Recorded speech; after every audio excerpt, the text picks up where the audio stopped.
আসসালামু আলাইকুম। ওমা বন্ধু তুই নি তুই লয় কতদিন হরে দেখা, তুই বালাটা লা সত্যি। তুই তো আগে ঢাকা শহরে থাকতি, তুই ঢাকা শহর চলে এসত গেলে তুই আর চিনসতি আন্ডা ভাই হেনি আই হেনির হলা। ও একবার ঢাকা টাউনে গেছিলাম আর তোর লগে দেখা হয়েছিল বুঝতি। হি আরে তো ঢাকা শহরে তো কোনো করোনার কোনো খবর আতি নাই। ঢাকা শহরে খালি চোরের খবর, আমার টিভিতে দিয়ে চোরের দেখায় আবার। আর আন্না দেশে তো চোরের দিলে হিডি মারিয়ে লায়। আন্না দেশে আগে চুরি করতো, আগে দাদা নাই করতো বলে হিংকু হইতো, হিংকু চুরি করতো, গরু চুরি করতো, মাঝে মধ্যে অঙ্গা তো আর মোবাইল একদম দিয়ে চুরি করে।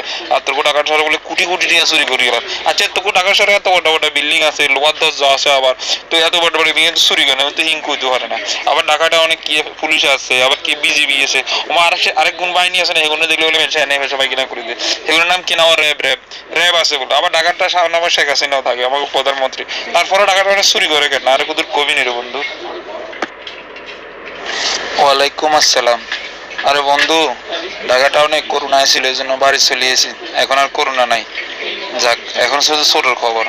আরে বন্ধু তুমি জানো না, এদেরকে তো চোর বলে না, এদেরকে বলা হয় দুর্নীতিবাজ। এরা হচ্ছে শিক্ষিত চোর। এরা কি করে, পুলিশ, তুমি পুলিশ র্যাবের কথা বলতেছো না, আবার বড্ড বড্ড বিল্ডিং এর দরজা, না বন্ধু এরা কোনো দরজা ভাঙে না, এরা কোনো চুরি টুরি করতে কোনো কিছু লাগে না। এরা পুলিশ, সেনাবাহিনী, বিজিবি লই যাইবো, র্যাব লই যায়, টিভিতে লাইভে যায়, ফেসবুকে লাইভে যায়, সেলফি তুলি, তারপরে সিগনেচার করে সরকারি টাকাগুলো বেগুনে করে মারি দেয়। আর এগুনে টাকাগুলো মারি কি করে, এগুনে এগুনে করে ফলট কিনে, এগুলো ফলট কিনে কিনে ঢাকা টাউনে আমরা রুম ভাড়া বাড়া দিয়েছি বুঝছো। এই জন্য ঢাকা শহরে থাকতে সমস্যা হয়ে যায়, আরো কাম কাজ না, এই জন্য চলে এসেছি। তখন ঢাকা শহরে যে চোরগুলো আছে, এগুলো চোর বলে না, এদেরকে বলে দুর্নীতিবাজ। এরা হচ্ছে শুদ্ধ ভাষায় কথা বলা শিক্ষিত দুর্নীতিবাজ, চোর। আপনারা আমার চ্যানেলটি সাবস্ক্রাইব করুন, সাবস্ক্রাইব লেখাটি ক্লিক করে দিন এবং পাশে থাকা বেল আইকনটি অন করে দিন। ওকে, ধন্যবাদ। ও হাসা তোলে তোলে এগুলো পুলিশ টুলিশ লই যে তোলে এগুলো চুরি করে, সিগনেচার করে চেক চুরি করে লিয়ে না কেন? আচ্ছা যাই হোক, এগুলো চুরিলেও মানুষ ভালো বুঝে যার, কারণ এগুলো টক শোতে হয় যে শুদ্ধ শুদ্ধ ভাষায় কথা করতে, কত সুন্দর সুন্দর করে এই সাধারণ জনগণের বুঝাইতো। আমার এগুলো আবার বলে হসপিটাল খুলছে, অঙ্গ বলে হসপিটাল আবার ডবল অক্সিজেন লাগায় বলে, ডবল ডবল অক্সিজেন লাগে বলে ডবল টেল হয়। আমি তো কোনোদিন শুনি না।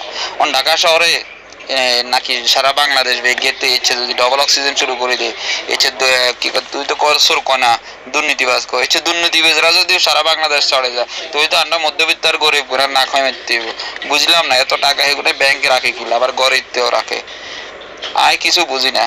আল্লাহ হেগুনের কোন দিন হেদায়ত করবো। আচ্ছা যাক, হেগুনের মতো চোরের যদি জনগণের হাতে দিত, জনগণ আগের দিনের মতো বাঁশ দিয়ে হিডি হেগুনের মারি হইতো, হেগুনের টিভিতে দেখাতো একের লাশের মতো, তৈলে মনে হয় ভালো হইতো। হেগুনের হিডন যারা উপায় হইতো না, হিট চোরের বাচ্চা চোরের ঘরে। হ্যাঁ বন্ধু, আসলে তুমি বুঝতে না, বর্তমান যুগে চোর কয় না, যারা সেক্টর লই যাবো, সরকারের টাকা উড়ে লই যায় কাজ করবো, কাজ করে না, এদেরকে দুর্নীতিবাজ বলে। আচ্ছা যাই হোক, এদের সম্বন্ধে বেশি কিছু কইও না, বেশি কিছু কইলে আবার নিজের উপরে বিপদ হবে। আমরা ঢাকা শহরে থাকিয়েছি, দেখিয়েছি বাংলাদেশের পরিস্থিতি এখন ভালো না, কারো বিরুদ্ধে বেশি করলে নিজে ফাঁসি দেবা। তো একটা কথা কই, এগুনের বিচার হয়তো এই জগতে হইতো না, দেখো মরে গেলে খবর গেলে এগুলো বুঝবো যে এগুনের রড, গরম রডে ছিঁড়ে খাবো, এতে বুঝবো যে আসলে জীবন কারে কয়। আচ্ছা যাই হোক, আন্নাগো বেগুনের কইয়ার আই হেনির বলা, আপনারা বেগুনা চ্যানেলটা সাবস্ক্রাইব করে দেবেন।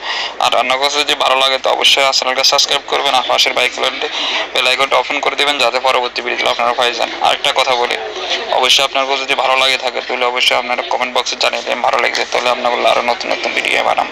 তো আপনারা সবাই বিজ্ঞম ভালো থাকেন, আল্লাহ হাফিজ, গুড বাই।